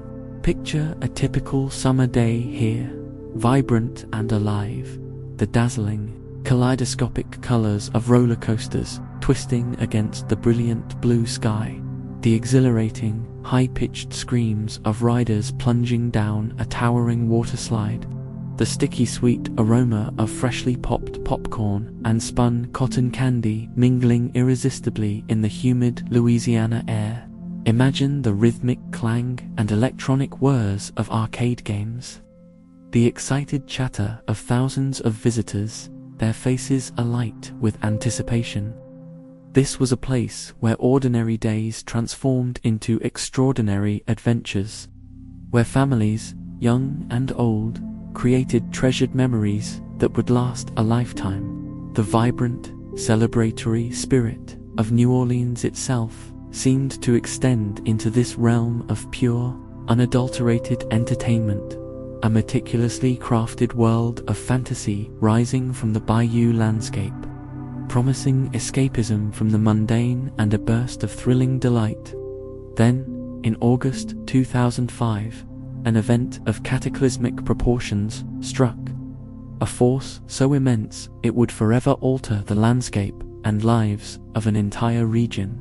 Hurricane Katrina, a storm of unparalleled ferocity and devastation in modern American history, descended upon New Orleans with a savage, unrelenting fury.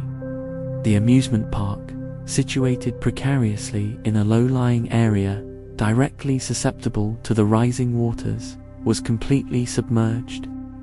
Lake Pontchartrain's angry floodwaters, driven by the storm's immense surge, breached the city's protective levees and mercilessly inundated the entire site. Rides, attractions, pathways, and buildings were all trapped beneath many feet of corrosive, brackish water. The impact was not just immediate and brutal, it was profoundly insidious. The storm not only delivered crushing physical destruction, but left behind a lingering, toxic embrace of polluted water that lingered for weeks, steadily, relentlessly eating away at the park's very infrastructure, poisoning its foundations. Imagine the initial terror, the heart-wrenching horror as the waters relentlessly rose, swallowing the brightly colored rides, filling the once lively pathways, turning a place of innocent joy into a murky, destructive abyss. This was not a slow, graceful decline, but a violent, abrupt cessation. A natural disaster carving an indelible, emotional scar onto a landscape once dedicated to delight. The very foundations of merriment were literally drowned, and with them, the vibrant aspirations and the livelihoods of countless individuals connected to this once thriving entertainment hub. Even after the floodwaters eventually receded, revealing a landscape of profound wreckage, the park remained a poignant, eerie testament to Katrina's enduring destructive power. The damage was so utterly extensive, the cost of repair and the monumental cleanup so astronomically prohibitive, that the agonizing decision was made. Six Flags New Orleans would never reopen its gates, and so it was abandoned. Today, the park exists in a state of profound, unsettling stagnation, a perfectly preserved, yet tragically incomplete, snapshot of a moment in time when joy abruptly ceased. Walking through what was once a vibrant wonderland now feels like stepping onto a deserted movie set, or perhaps into a post-apocalyptic dreamscape. It is a silent, surreal landscape where nature, with its quiet, persistent strength, is slowly, relentlessly reclaiming its territory. The once bright, cheerful colors of the roller coasters have faded into muted, mournful pastels, streaked with rivulets of rust and grime that bleed down their metallic frames. Twisted metal tracks stand like skeletal giants, reaching forlornly for a sky that no longer echoes with the exhilarating screams of delight. The iconic Mardi Gras hangover ride, once a thrilling spectacle of dizzying loops, now sits frozen mid-loop, a ghostly, half-completed arc against the horizon, its once vibrant paint peeling in large flakes, its complex mechanisms silent, corroded, and forever still. It is a permanent monument to a moment of suspended animation, a time capsule of lost happiness. Picture, if you will, the profound silence that permeates every corner of this forgotten realm. The only sounds are often the gentle, rhythmic lapping of water in the stagnant, murky ponds, once pristine and inviting, the whispery rustle of tenacious, overgrown weeds and resilient marsh grass pushing determinedly through cracks in the asphalt pathways, slowly prying them apart, and the distant, mournful cries of seabirds circling high overhead, their calls echoing through the emptiness. There is no joyous music playing from loudspeakers, no delighted screams of children, no bustling crowds of families enjoying their day. Instead, an almost palpable, heavy quiet hangs in the air, a quiet that feels imbued with the phantom echoes of laughter, of music, of conversations that once vibrated through these very spaces. The towering Ferris wheel stands utterly motionless, its empty cabins swaying ever so gently in the persistent breeze, a poignant, almost heartbreaking, symbol of a journey that ended far too soon. Arcade games, their screens dark and shattered, stand as silent, broken sentinels in dusty abandoned halls, their once flashing lights now forever extinguished, their electronic beeps replaced by the solemn, monotonous chirping of unseen insects. The concession stands, where sweet treats and refreshing drinks were once eagerly sold, are now decaying shells, their counters covered in thick layers of dust and debris, the faint, sweet scent of forgotten candies long gone, replaced by the damp, earthy smell of decay. This isn't a place of slow, graceful, natural decay over many centuries. It's a sudden, almost instantaneous preservation of a moment of overwhelming loss. A chilling, yet profoundly beautiful reminder of how utterly vulnerable even our most robust and joy-filled human creations are to the overwhelming, untamed power of nature.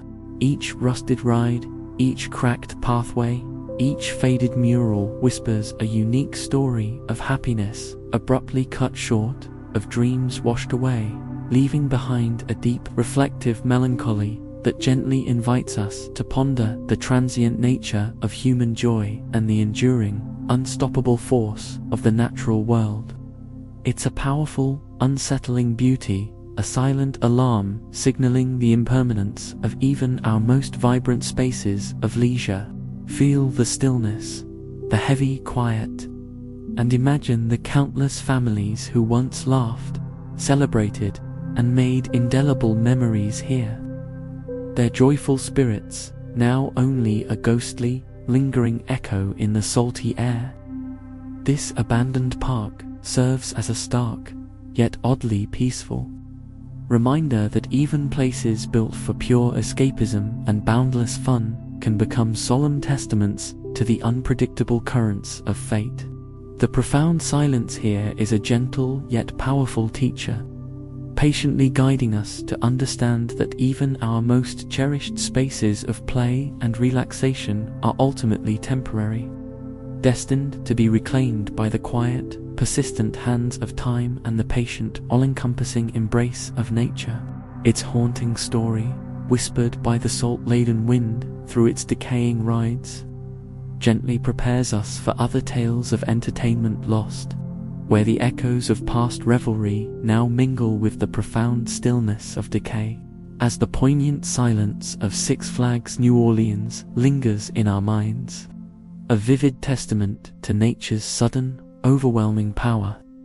Our tranquil journey through abandoned realms of joy now carries us across continents, revealing even more varied tales of faded glamour and deserted delight. These next sights, though spared the immediate wrath of a hurricane, have succumbed to different, often slower, forces: economic shifts, political turbulence, or the simple, persistent creep of time itself. Each offers a unique window into the impermanence of even the most carefully constructed spaces of human happiness, now standing as silent echoes of revelry long past, waiting patiently to be fully embraced by the quiet, patient hands of nature. Our next destination takes us to the verdant outskirts of Berlin, Germany, to the enchanting yet melancholic Spreepark. This was no ordinary amusement park. It began its life in 1969 as Kulturpark Plenterwald, the only permanent amusement park in the German Democratic Republic, East Germany. Imagine a place that was a vibrant oasis of fun and escapism for generations of East Germans, a rare splash of color and fantasy behind the Iron Curtain. It featured classic rides, whimsical attractions, and a distinctive, slightly retro charm, all set amidst lush woodlands along the Spree River.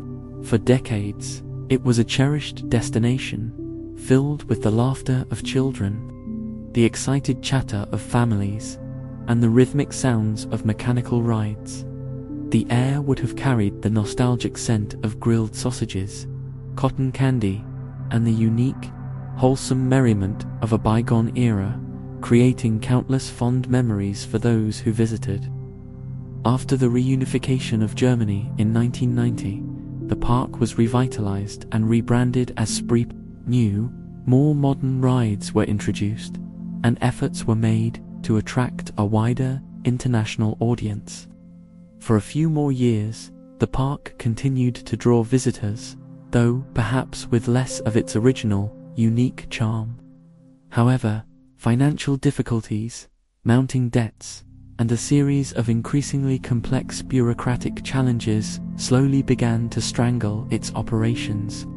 The grand dreams of renovation and expansion ultimately dissolved into economic reality. In 2002, Spree Park closed its gates for good, its rides grinding to a halt, its vibrant energy suddenly extinguished. The vibrant carousel horses froze mid-gallop. The roller coaster cars settled into a perpetual stillness on their tracks, and the iconic Ferris wheel, once a towering symbol of joy, stopped turning.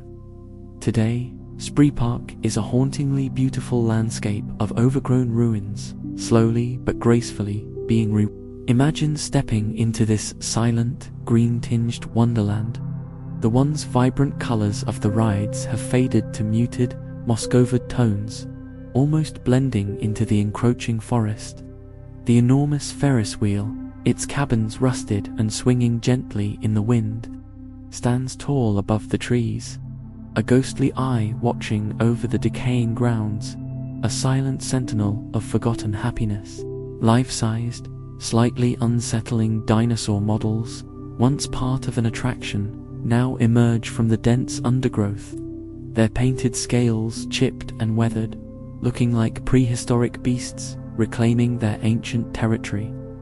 The roller coaster tracks, once roaring with delighted screams, are now silent, their metal frames entwined with climbing vines, their carriages motionless and broken.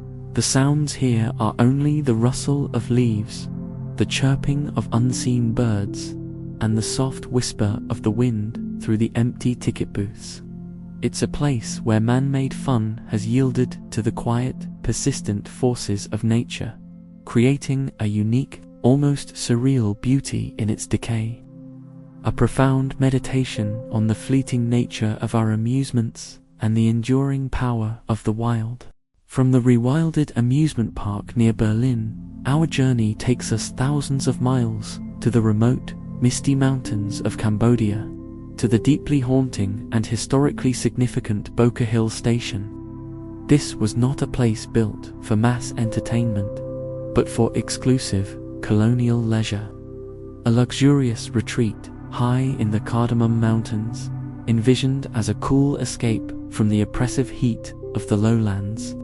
Built by French colonists in the 1920s, Boca Hill Station was a grand, self-contained resort, featuring a magnificent hotel casino, a royal residence, a church, and post office, all perched precariously on a mountain plateau overlooking the Gulf of Thailand.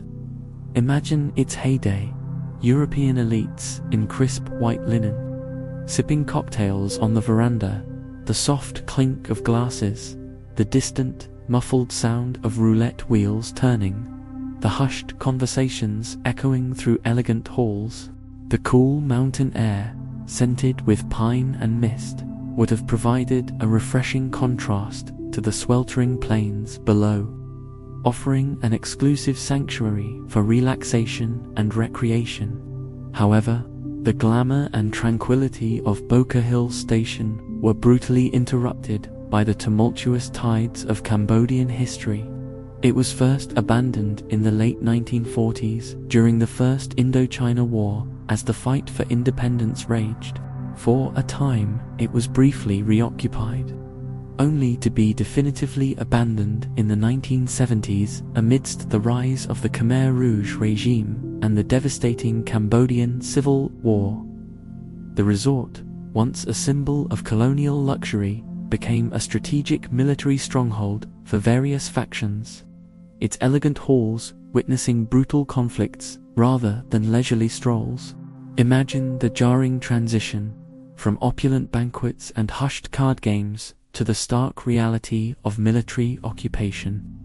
The polite chatter replaced by the grim sounds of war. Today, Boca Hill Station stands as one of the most eerily beautiful ghost towns in the world. Its majestic buildings slowly surrendering to the relentless, damp embrace of the mountain climate. The once grand Boca Palace Hotel and Casino is now a skeletal ruin, its windows shattered, its once gilded interiors stripped bare, the thick, tropical mist often clinging to its decaying facades, giving it a perpetually spectral appearance. The old Catholic church, though still standing, is heavily weathered. Its stone walls stained with moss and lichen, its interior stripped of all religious adornment, its silence profound. The royal residence, once a beacon of power, now sits empty and desolate, its private chambers open to the elements. Imagine the pervasive, almost oppressive silence of this remote plateau, broken only by the mournful sigh of the wind through broken windows, the distant cries of jungle birds, or the soft patter of rain on crumbling roofs. These diverse examples of lost leisure, from the sun-drenched, storm-ravaged rides of Six Flags New Orleans to the rewilded fun of Spree Park and the misty, war-torn elegance of Boca Hill Station, collectively paint a poignant picture of how transient our joys and carefully constructed escapes truly are. They stand as silent, beautiful monuments to the impermanence of human merriment, the fragility of even our most robust endeavors, and the profound, unstoppable power of both natural forces and historical events to reclaim our spaces. Their decay, though sometimes tragic, always evokes a sense of deep, calming reflection on the cycle of creation and surrender. The echoes of past laughter, of whispered conversations, of thrilling screams, now mingle with the profound stillness of their present, inviting us to gently contemplate the fleeting nature of all human pleasure and the enduring, patient embrace of time and nature. These deserted realms of joy, once alive with human spirit, now offer a unique form of meditative peace, preparing us for the next, equally profound, category of human abandonment. As the echoes of lost leisure and faded glamour gently subside, leaving behind images of amusement parks and colonial retreats slowly reclaimed by nature, our tranquil journey now guides us to yet another fascinating category of colossal abandonment. We turn our attention from places of human merriment and defense to those born of a different kind of ambition, the pursuit of scientific knowledge and the boundless spirit of exploration. These are the research and exploration outposts, often built in remote, extreme, or even otherworldly environments, designed to push the boundaries of human understanding. Yet, like all other grand endeavors, they too can fall silent. Their cutting-edge instruments gathering dust, their once vital missions forgotten, standing as silent monuments to the fleeting nature of even our most pioneering scientific dreams. They whisper tales not of conflict or economic miscalculation, but of shifting national priorities, technological obsolescence, and the stark reality of how quickly even monumental scientific efforts can be left behind. Our journey into these desolate outposts begins on the vast, desolate steppes of Kazakhstan, at a site that embodies a powerful, yet ultimately unfulfilled, space ambition, the Soviet Buran space shuttle hangar at the Baikonur Cosmodrome. Imagine the height of the Cold War space race, a time of intense competition and staggering technological innovation. The Soviet Union, having achieved groundbreaking successes with Sputnik and Yuri Gagarin, embarked on an equally ambitious project to rival the American space shuttle program. The result was Buran, a marvel of engineering designed to ferry cosmonauts and payloads into orbit, a direct challenge to Western space dominance. This hangar, a colossal structure the size of several football fields, was its birthplace and its intended sanctuary, a secret, high-security facility where these magnificent orbiters were assembled, maintained, and prepared for their missions. Picture the hangar in its prime, a vast, cathedral-like space, brightly lit, filled with the controlled hum of machinery and the focused activity of hundreds of scientists, engineers, and technicians. The air would have crackled with the energy of innovation and the immense pressure of national prestige. Towering gantries and intricate scaffolding would have surrounded the sleek, white form of the Buran orbiter, its delicate thermal tiles gleaming, its robotic arm poised for deployment. The smell of metal, lubricants, and advanced electronics would have permeated the air, a testament to the cutting-edge technology being developed within these walls. This was a place where human ingenuity soared, where the very limits of what was possible were being tested, a symbol of a nation's resolve to conquer the final frontier. The anticipation of each mission, the precision of every component, the collective dream of reaching for the stars, all converged within this monumental structure, a hub of human aspiration pushing against the very boundaries of the atmosphere. However, the grand dream of the Buran program, and the massive infrastructure built to support it, was destined to be short-lived. Following its single uncrewed orbital flight in 1988, a technical triumph, the program faced insurmountable hurdles. The immense cost of development and operation, coupled with the rapidly changing political and economic landscape of the late Soviet Union, sealed its fate.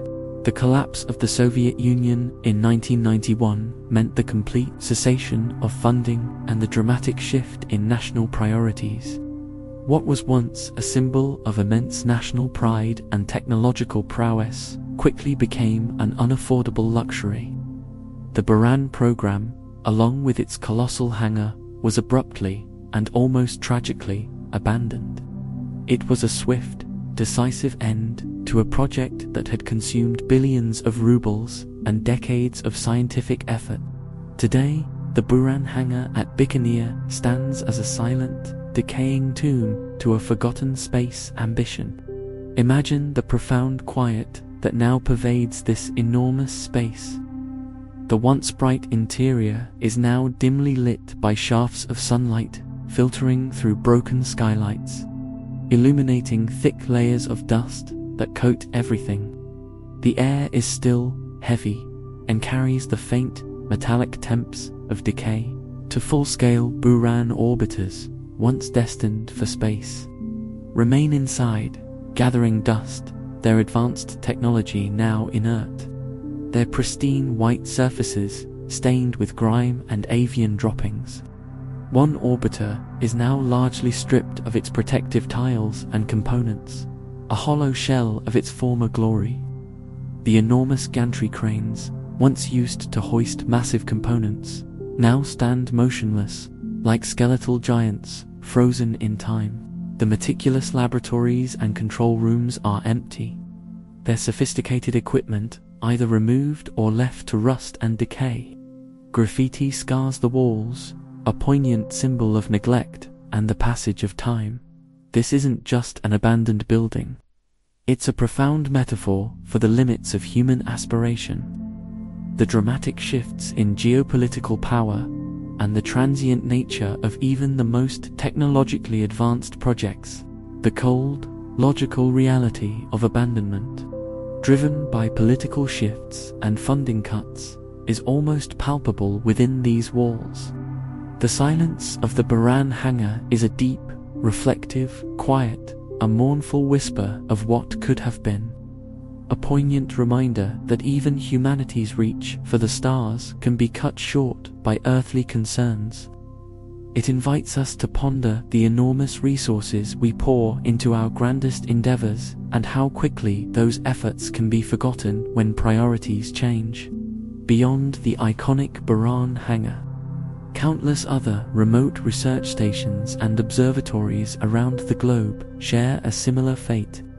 Imagine a highly specialized Arctic research outpost built to study climate change or polar wildlife, now left silent and snowbound, its instruments frozen, its living quarters abandoned, perhaps due to budget cuts or the harsh, unforgiving realities of its extreme environment. Or a towering astronomical observatory, its massive dome once housing a powerful telescope peering into the cosmos. Now standing empty on a remote mountaintop, its optics stripped, its purpose ceased due to advancements in satellite technology or lack of funding. These sites, whether perched on icy peaks, nestled deep in remote deserts, or hidden within dense jungles, represent humanity's relentless quest for knowledge, our insatiable curiosity about the universe and our place within it. They are often built in extreme isolation, pushing the boundaries of human endurance and logistical capabilities. Yet, their abandonment speaks to the harsh truth that even the noblest scientific pursuits can succumb to financial limitations, political upheavals, or the relentless march of technological progress that renders old methods obsolete. Their silence is a testament to the cold, hard logic of abandonment, where the pursuit of new frontiers eventually gives way to the practicalities of earthly constraints. The wind howls through their empty windows, the dust settles on unused consoles, and the quiet dignity of their decay offers a unique form of meditative peace, gently guiding us to understand the impermanence of even our most intelligent and ambitious scientific endeavors, reminding us that all human creations, no matter how grand or intellectually significant, eventually return to the patient embrace of time and the elements, as our gentle exploration of humanity's abandoned giants draws to its tranquil close. Leaving behind the silent space hangars and the frozen observatories, we find ourselves enveloped in a profound quiet. We have journeyed through ghost cities designed for millions but never inhabited, industrial behemoths brought to their knees by disaster or shifting tides, villages reclaimed by the earth or the sea, and the unfulfilled dreams of grand projects that stand as eternal monuments to ambition stalled. We've walked through military fortifications rendered obsolete and entertainment hubs where laughter abruptly ceased. Each site, unique in its story, yet collectively whispers a singular powerful truth. Nothing we build, no matter how colossal, how meticulously planned, or how vital it once seemed, is truly permanent. Everything, in time, yields to the inexorable forces of nature, economics, politics, or simply the gentle, persistent march of time itself. These colossal, silent structures are not just ruins, they are vast, open books, telling us intimate stories about our own species. They speak of our boundless ambition, our audacious dreams to shape the world, to conquer the heavens, to delve into the earth's deepest secrets. They reveal our ingenuity, our immense capacity for construction, and our relentless drive to build, to explore, to create. Yet, in their abandonment, they also humbly remind us of our inherent transience, our delicate place in the grand tapestry of existence. They show us that even the most formidable walls can be outflanked, the most vibrant cities can fall silent, and the most cutting-edge technology can become yesterday's forgotten relic. The wind that whistles through empty windows, the rust that silently consumes steel, the vines that patiently reclaim concrete, these are nature's quiet, persistent responses to our grand pronouncements, a gentle yet powerful reassertion of its eternal presence. In their quiet decline, there is a profound beauty, a lesson in the natural cycle of creation and dissolution that resonates with a deep, ancient wisdom, a wisdom that reminds us to cherish the present moment and to find peace in the flow of time. Consider the profound peace these silent giants now offer. In their solitude, they invite us to a deep, calming reflection on our own lives. They urge us to contemplate what truly sustains us, what truly matters. Long after the concrete crumbles and the steel turns to dust, is it the physical structure itself, or the dreams and aspirations it once embodied? Is it the power it once wielded, or the quiet, humbling lessons it silently imparts to those who take the time to observe and listen? The graceful dignity of their decay, the slow, patient surrender to the elements, can be a soothing balm for our restless minds, a gentle reminder that letting go, in its own way, is a fundamental and often beautiful part of the cycle of existence. Just as these colossal structures now find their rest, settling into a new purpose of quiet observation, we too are invited to find our own moments of profound stillness, to gently release the day's burdens, to quiet the insistent chatter of the mind, and to embrace a deep, tranquil calm that allows us to truly be present in this precious moment, and then to drift peacefully into the welcoming embrace of the night. This is a time not for striving, but for yielding, for allowing the gentle current of relaxation to carry you. If this journey through the forgotten marvels of our world has brought a sense of quiet wonder, a meditative calm to your thoughts, I invite you now to share a moment of this reflection with our growing community. Let us know, in the comments below, which of these silent giants resonated most deeply with you. Or simply write, "Embracing the quiet legacy." Your words are more than just text. They are a gentle affirmation of our shared journey, a personal declaration that you too find peace in contemplating the mysteries of our world, and a testament to the power of these stories to bring us together, even in quiet contemplation. By sharing your thoughts, you strengthen the bond within our community of seekers, a community that finds solace and understanding in the echoes of the past, supporting one another in our collective quest for tranquility and deeper insight. Your participation enriches us all, and if you found a measure of tranquility, a gentle calm in these tales tonight, consider giving this video a gentle like. It's not for us, or for the channel's vanity, but for those countless others who, like you, might be searching for a peaceful escape, a soothing narrative to guide them to rest. Your simple click helps platforms like YouTube understand that this content offers a unique kind of calm, helping it reach more weary souls, more restless minds, who yearn for a quiet journey into the mysteries of our world. Think of your like as a small, silent beacon, a gentle, guiding light, helping others discover this same sense of wonder and profound calm, connecting them to a space where they too can find peace amidst the hustle and bustle of everyday life. You are helping to spread this peaceful ripple, extending the reach of tranquility to those who need it most. For those who have journeyed with us to this very end, allowing the stories to gently unfold as you prepare for rest, congratulations! You are part of a special, reflective few who truly appreciate the profound beauty in abandonment and the quiet wisdom whispered by forgotten places. Your dedication to this tranquil exploration is deeply valued, a testament to your own inner peace and curiosity, a reflection of your commitment to thoughtful engagement with the world around you. If you desire to continue these journeys with us, to delve deeper into the hidden corners of history and mystery that bring a unique calm, then we warmly invite you to join our community.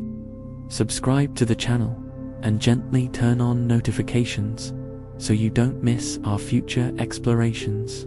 It's more than just a subscription. It's a quiet commitment to your own moments of peace, a promise to yourself to continue seeking tranquility and profound understanding in a noisy, fast-paced world, finding solace in shared discovery and gentle contemplation. You become a cherished part of our growing family, united by a love for the untold stories of our world and a shared desire for restful contemplation, a community supporting each other in finding calm. Now, as the stories settle and the images of these silent giants recede into your mind's eye, it is time for a final, extended moment of profound peace. Close your eyes, if they are not already closed, and simply allow yourself to be. Release all tension from your forehead, your jaw, your shoulders. Feel the gentle weight of your body, slowly, deeply, sinking further into your bed or chair, finding perfect alignment and complete comfort. Listen to the soft, distant sounds of your surroundings, perhaps the subtle rhythm of your own breath, becoming an anchor in this profound moment of stillness. Let go of any lingering thoughts, any small worries that might still cling to the edges of your mind, allowing them to gently float away like clouds in a vast, empty sky.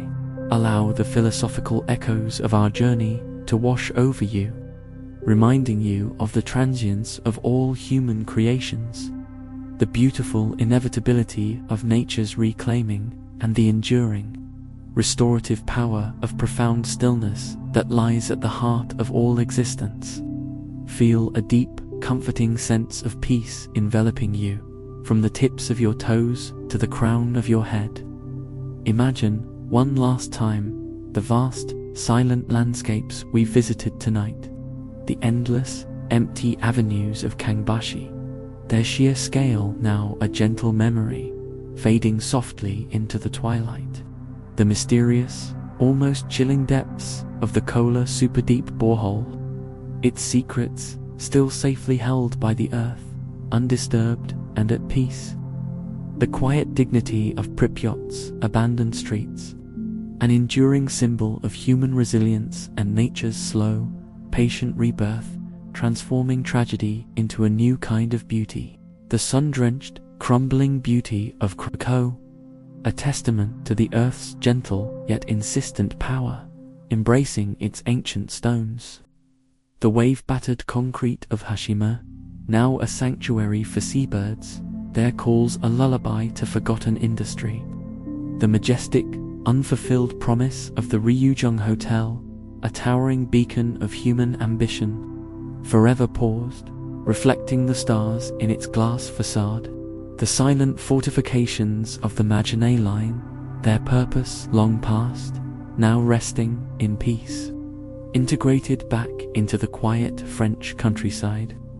The decaying rides of Six Flags New Orleans, their vibrant colors faded but their stories vivid in our minds, now gently swaying in the bayou breeze, and the hushed, colossal hangar of the Buran space shuttle, a monument to a dream that reached for the stars but ultimately found its peace here on Earth, cloaked in dust and silence.